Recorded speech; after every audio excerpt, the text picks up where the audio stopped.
ઠાકોરજી કૃપા વિચારી છે અને ત્યારે જીવ શરણમાં આવ્યો છે. અને બાકી વૈષ્ણવના ઘરમાં જન્મેલા હોય તો એને બ્રહ્મ સંબંધ નથી હોતો, કેમ કે પ્રભુ એનું વર્ણન નથી કર્યું. જે માર્ગે પ્રભુ એનું વર્ણન કર્યું છે એ માર્ગમાં જ એની રુચિ થશે, અન્યથા નહીં થાય. તમે ગમે એટલો પ્રયત્ન કરો. પ્રભુએ કૃપા વિચારી હશે તો જીવને કઈ સમજાવવું નહીં પડે, સ્વેચ્છાથી અંદરથી ને તાત્ક્લેશ થશે ને શરણમાં આવશે.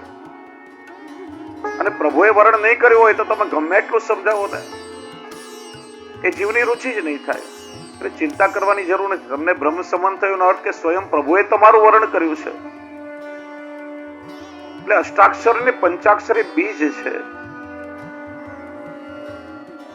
અષ્ટાક્ષર મંત્ર કલ્પવૃક્ષ છે. માનો અષ્ટાક્ષર નું દાન આપી શ્રી વલ્લભે આપણને કલ્પવૃક્ષની છાયામાં બેસાડ્યા છે. પણ જીવનો સ્વભાવ છે કે ઉત્તમ વસ્તુ પણ આપણને સહેલાઈથી મળી જાય ને તો આપણે એની કદર કરતા નથી.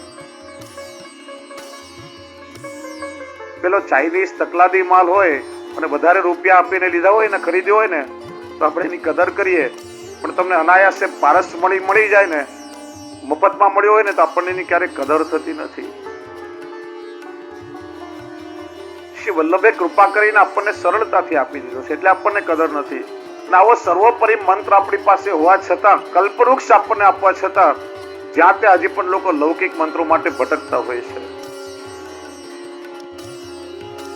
સર્વ સિદ્ધિને આપનારો આ મંત્ર છે.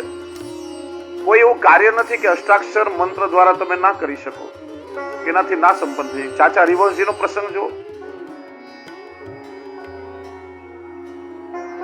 ગોકુલથી ગોપાલપુર કોઈ સામગ્રી લાવવાનું હતું.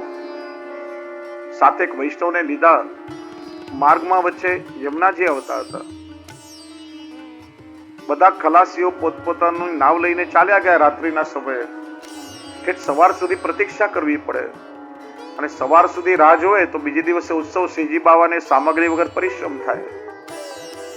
પેલા વૈષ્ણવને કહ્યું, વૈષ્ણવ અષ્ટાક્ષર મંત્ર બોલતા બોલતા જલ પર પગ રાખીને ચાલુ છું, તમે મારો હાથ પકડો અને મારા પગલે પગ મૂકીને તમે પણ અષ્ટાક્ષર મંત્રનું સ્મરણ કરીને ચાલો. પેલા ચાચા હરિવંશજી વૈષ્ણવનો હાથ પકડ્યો, અષ્ટાક્ષરનું સ્મરણ કરતા જલ પર ચાલવા લાગ્યા.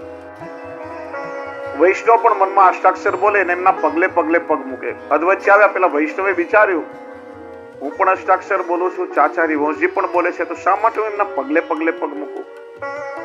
જુદો પગ માંડવા ગયો તો પગ પાણીમાં ડૂબ્યો. ચાચા હરિવંશજી હાથ પકડી દો. કેમ વૈષ્ણવ ચૂક્યા? શું થયું? ચાચાજી, મેં વિચાર્યું કે તમે અષ્ટાક્ષર બોલીને જલ પર ચાલી શકો, હું કેમ ના ચાલી શકું? મને મારા ગુરુ શ્રી ગુસાઈજીના વચનમાં શ્રદ્ધા છે, વિશ્વાસ છે, અને મારા ગુરુની કૃપાથી મને ફલાત્મક થયું. જે દિવસે તારી અંદર મારા જેવી દ્રઢતા વિશ્વાસ આવી જશે, તને ફલરૂપ થશે. પછી તારે મારો હાથ પકડવાની જરૂર નહીં પડે, પછી તું ચાલી શકીશ. આપણે લોકો ખાલી માળા કરવા ખાતર કરીએ છીએ. આ ભગવદીઓ જેવી દ્રઢતા, નિષ્ઠા, સ્વરૂપાસક્તિ, અનન્યતા હજી આપણા લોકોમાં નથી આવી. ચારે બાજુ ભટકવાની વૃત્તિ આપણી છૂટી નથી. જ્યાંથી જે મળે લઈ લેવું છે, બસ, બીજું કઈ નહીં. આજે આ મંત્ર કર્યો, કાલે પેલો મંત્ર કર્યો, એ નિષ્ઠા અને અનન્યતા આવે.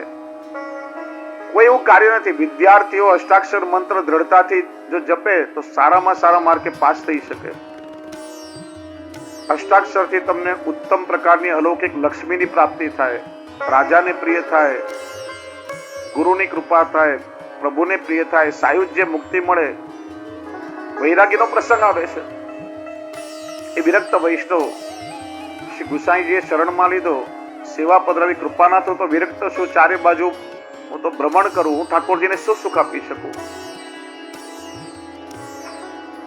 પોતે વ્રત કરીને રહેતો હું પ્રભુને શું સામગ્રી રોગાવીશ? મારા ઉદ્ધારનો બીજો પ્રકાર બતાવો. ત્યારે શ્રી ગુસાઈજી આજ્ઞા કરી, વૈષ્ણવ તમે નિત્ય શ્રી વલ્લભે દાન કરેલા અષ્ટાક્ષર મંત્રનું સ્મરણ કરજો. શ્રી ગુસાઈ પર વિશ્વાસ રાખી, આપના વચનમાં વિશ્વાસ. વિશ્વાસ ગુરુ વાક્ય શું? ગુરુના વચનમાં જો વિશ્વાસ હોય ને તો સામાન્ય શબ્દ પણ સિદ્ધ મંત્ર બની જાય. અને સંદિગ્ધો હિ હતો મંત્ર, જો અવિશ્વાસ હોય તો સિદ્ધ મંત્ર પણ નિષ્ફળ થઈ જાય. વેદનું વિધાન છે. પેલાને શ્રી ગુસાઈજીના વચનામૃતમાં વિશ્વાસ ભ્રમણ કરીને સતત અષ્ટાક્ષરનું સ્મરણ કરે. એક વિધવા બાઈનો 20 વર્ષનો પુત્ર સર્પનું દંશ થવાથી મૃત્યુ થયું હતું. પેલી બાઈ હૈયા ફાટ રુદન કરે, ગામ આખું કલ્પાન કરે. પેલા વૈષ્ણવથી દુઃખ સહન ન થયું, પાસે બેઠો, માથા પર હાથ ફેરવ્યો, મનમાં કઈ બોલ્યો. પેલો તો આળસ મરડીને બેઠો થયો. બધાને આશ્ચર્ય થયું. મહારાજ તમે કયો મંત્ર બોલ્યા કે જેનાથી આ મૃત પુત્ર સજીવન થયો? અમને શીખડાવો ક્યારે કામ લાગે. એ બીજો કોઈ નહીં, મારા ગુરુ શ્રી ગુસાઈજી આપેલો અષ્ટાક્ષર મહામંત્ર છે. એના પ્રભાવથી આ મૃત પુત્ર સજીવન થયો.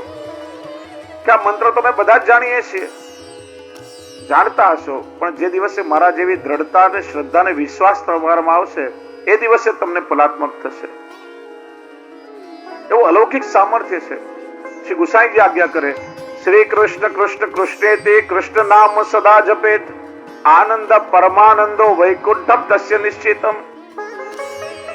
જે કોઈ અષ્ટાક્ષર મહામંત્રનું સતત સ્મરણ કરે એને આનંદાત્મક પરમાનંદાત્મક શ્રી કૃષ્ણ પ્રભુપદ વૈકુંઠ ધામ,